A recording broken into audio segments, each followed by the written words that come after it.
আসসালামু আলাইকুম দর্শক। নাইরাগঙ্গো আগ্নেয়গিরি সক্রিয় ও তার তাণ্ডব।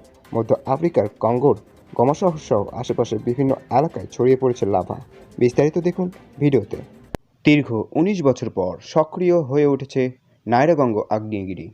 মধ্য আফ্রিকার দেশ কঙ্গোর পার্বত্য অঞ্চলটিতে ছড়িয়ে পড়েছে লাভা। রাতের আকাশ রক্তিম লাভার উদগীরণে আতঙ্কিত মানুষ দিশেহারা হয়ে পালাচ্ছে জনপদ থেকে। শীঘ্রই ২০ লাখ বাসিন্দার গোমা শহরে উদ্ধার তৎপরতা শুরু করবে সরকার, এমন ঘোষণাই দিয়েছে যোগাযোগ মন্ত্রণালয়। এদিকে জরুরি পরিস্থিতি মোকাবেলায় ইউরোপ সফর বাতিল করে কঙ্গো ফিরছেন সেখানকার প্রেসিডেন্ট। দেশটির ভূতাত্ত্বিক জরিপ সংস্থা মে মাসের ১০ তারিখেই সতর্ক করেছিল অস্বাভাবিক কম্পন ধরা পড়ছে রিক্টার স্কেলে, কিন্তু আমলে নেয়নি সরকার।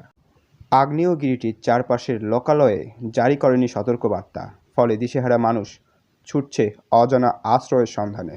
পার্বত্য লোকালয়টি থেকে সবাই ছুটছেন নিকটবর্তী গোমা শহরে, কিন্তু সেখানেও ধেয়ে আসছে লাভা। অবিলম্বে সেখানে উদ্ধার তৎপরতা শুরুর ঘোষণা সরকারের। ততক্ষণ খোলা আকাশের নিচেই রাত কাটাতে হচ্ছে শিশু থেকে বুড়োদের।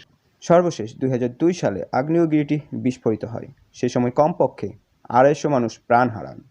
গৃহহীন হয় ১,২০,০০০ বাসিন্দা। তারও আগে ১৯৭৭ সালে জেগে উঠেছিল নাইরাগঙ্গো। তখন মারা যান ৬ শতাধিক মানুষ।